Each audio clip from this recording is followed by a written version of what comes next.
Aespa's My World could have been a huge disaster. So Aespa's highly anticipated comeback mini album My World just came out, and it's gone pretty smoothly. More than smoothly, actually. They broke their own personal record for album pre-sales with 1.8 million copies sold. But what if I told you that this could have gone totally differently, and that this album was kind of risky and had the potential for disaster? What if I told you that behind the scenes, this album's production was incredibly chaotic and stressful, and was made during one of the most nerve-wracking times for not just Aespa as a group, but SM as a company. I'm talking public company infighting, a new artistic direction. It's honestly a miracle that this comeback is as good as it is. So in this video, I'll discuss the circumstances that put Aespa's comeback on the path of disaster, what Aespa had to deal with during the production of this comeback, and the results of this comeback, sales-wise and artistically.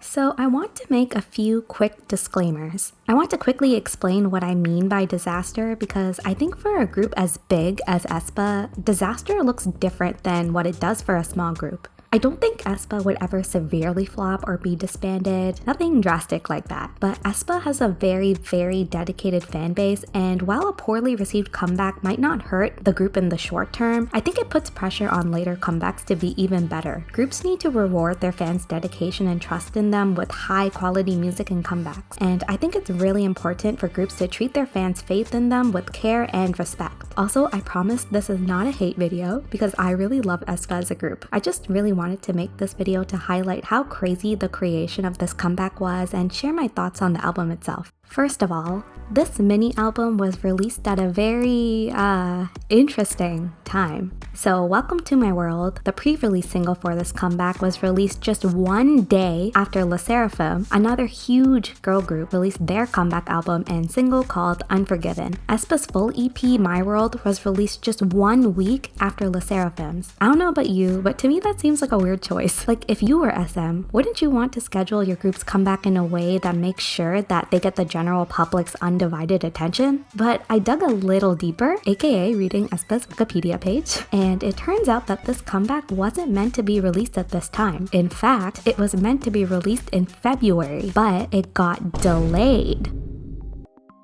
So this is Lee Soo-man, the founder of SM. He was the CEO for some time until he stepped down, but he was still involved in the company's management and artistic development.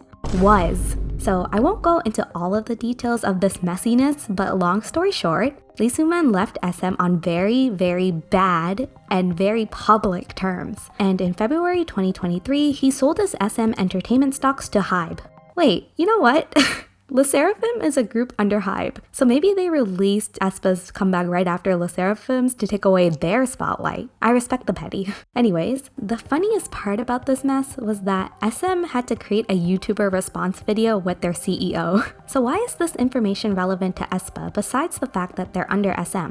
Well, one piece of information that SM's CEO revealed was about Aespa in particular. The CEO claimed that Aespa's album was actually delayed because Lee Soo-man was very involved in this Aespa comeback and kept trying to get Aespa's artist and repertoire team to add lyrics to the song related to environmentalism, tree planting, and sustainability. By the way, the artist and repertoire team, or A&R for short, has a lot of different responsibilities, but to explain it in general terms, they work very closely with the artist and provide guidance about their career. Allegedly, the A&R team felt that the message of environmentalism didn't fit Aespa's concept, which is fair enough. Their concept revolves more around sci-fi and the multiverse, so as much as I care for the environment, I don't think a message of environmentalism would fit. Aespa was allegedly upset by the situation, and the CEO said the song was scrapped, forcing the album to be delayed, which apparently brought the girls to tears. Aespa hates the environment, confirmed. No, I'm just kidding. I think they were more upset by the delay. On top of all this, Yoo Young-jin, a prominent producer at SM, allegedly ended up leaving the company in March 2023. This heavily impacts Aespa because he worked closely with Aespa on songs like Next Level, Black Mamba, and Savage. And there's more. Aespa's album was actually supposed to be a full album and not just the mini album like the one that we got. While SM CEO originally says a song was scrapped because of Lee Soo-man, he then says that Aespa is working on making new songs, so plural.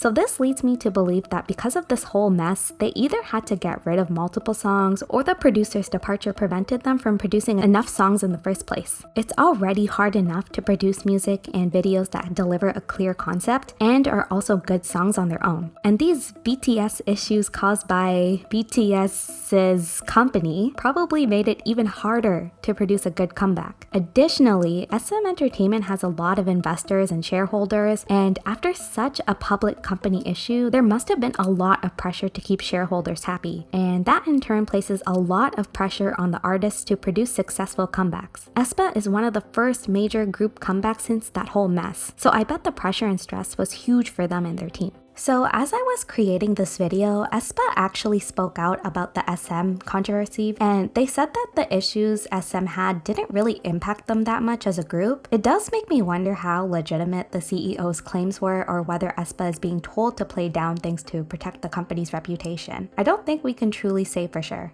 Before I get back to the rest of this video, if you've gotten this far into the video, I would love if you could like and subscribe. I make K-pop and K-drama content on a weekly basis, so if that's something that interests you, make sure to subscribe. Now, onto a way less messy aspect of this comeback. Another situation that made this comeback risky was that this comeback marks a change in Aespa's direction and sound, and an evolution of their concept. Since Aespa's debut in 2020, their concept has revolved around the fictional world/universe Kwangya. If you look at their older music videos, they lean heavily into the sci-fi vibes, featuring evil snakes, the multiverse, fighting off supervillains, and their animated counterparts Navis. The music itself tends to be very loud, hyperpop. Someone called it crunchy, which I think sums up their music perfectly. And to me, their music tends to have a very high stakes, we're saving the world vibe that matches their concept perfectly. In their previous comeback Girls, they defeated the main villain, the Black Mamba, so that comeback wrapped up that particular era of Aespa. This puts SM in a challenging position in terms of their future. How do you evolve Aespa's concept? How do you keep things fresh while making sure your next comeback has the same Aespa look and feel?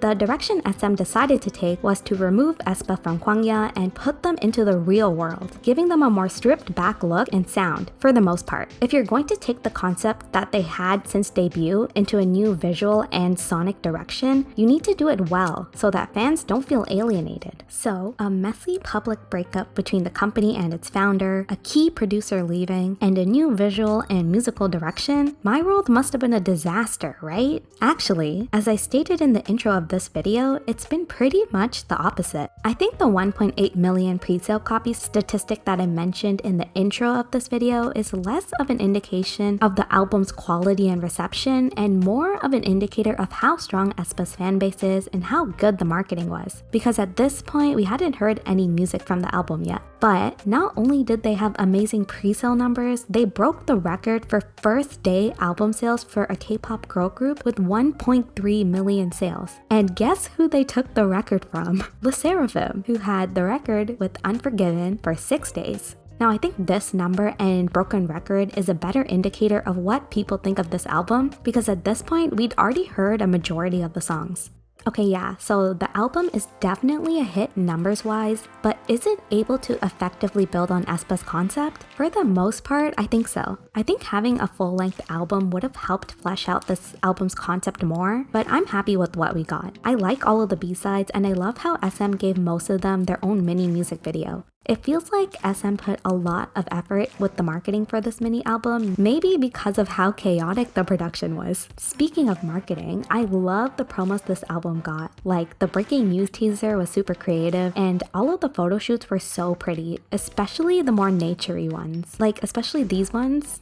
Okay, Aespa, I see you in your Windows XP era. So starting with the pre-release single, Welcome to My World, I think it does a great job at setting up their new direction.